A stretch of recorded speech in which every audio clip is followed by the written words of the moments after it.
If you're going to be an effective presenter when you're selling an idea to people, coaching people or teaching people something, or selling a product or service to an audience, and you're using a presentation pack that you've developed with PowerPoint or Keynote or some sort of application like that, you need to be very aware that there are many factors that affect the way people focus their attention on things.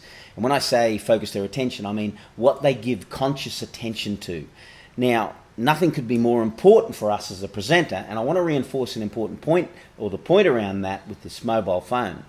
You've probably got a mobile phone, you've probably opened it today at least once. Do you remember the icon that is on the bottom left-hand side or left-hand corner of the phone when you open it, right? If you think you remember, grab your phone, see if you can open it, see if you can find that. In my case, I've got the wallet icon down the bottom left. Now, if you check that, close your phone. The question I've got for you is, what time was displayed on the phone when you opened it? Now, most people I ask that question to realise that, first of all, there is a clock on the phone when they open it, and I believe most phones have that. And secondly, they can't remember what time it actually displayed, even though they actually saw it. It was there in front of them.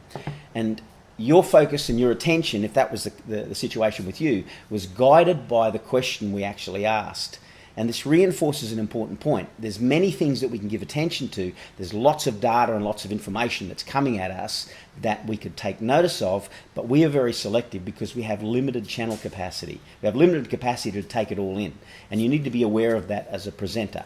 So what I want to do in this video is just give you a little snippet from one of the lessons from our Influencer's Guide to PowerPoint course, and I'm sure you're going to get something from it and take it away around how you guide people's attention. So sit back, enjoy. When you're doing presentations, it's really important that you understand the purpose of the presentation. It's ultimately to transfer some sort of information from you to the audience, if you're the presenter. It's to get your message and put it in the minds of the audience. It's to get them to give attention to certain things, certain words that you use, certain messages that are coming across from your slide pack or something like that.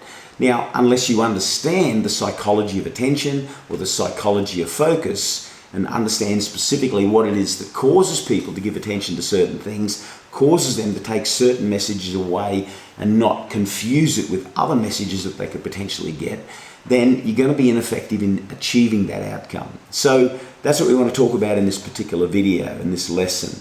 We're going to talk about 5 different ways or 5 different strategies that are drawn from the psychology of focus that you can utilize to get people's attention or draw their attention to specific things that you're presenting.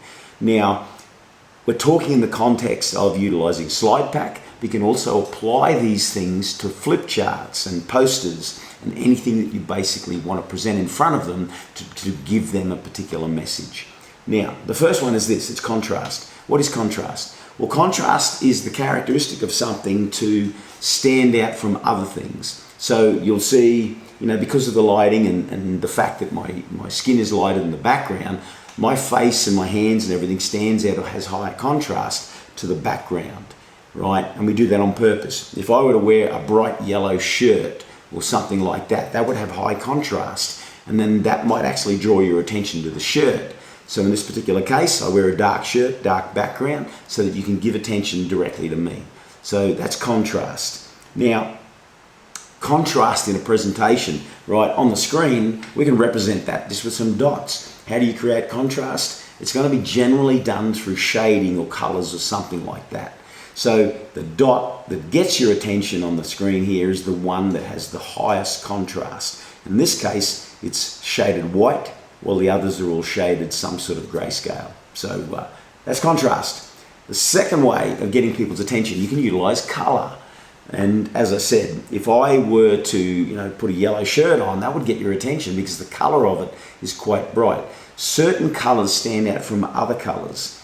On the screen in front of you, which is the one that jumps out at you most significantly over and above the other ones? Well, generally people will say it's the bright red one that sits in the center there, because the color red, right, gets your attention. It tends to draw you towards it over and above some of the other colors. If I had a range of pastel colors there and then a bright yellow dot in there, the bright yellow dot would get you. So you can actually use colors themselves specifically. You would have seen, you remember from the previous video or the previous lesson, where we talked about the mistakes that people make. People often don't think about this. They just put in their favourite colours. And the mistake with that is that can create problems. The wrong colour mixes can do the opposite of what we're trying to achieve here.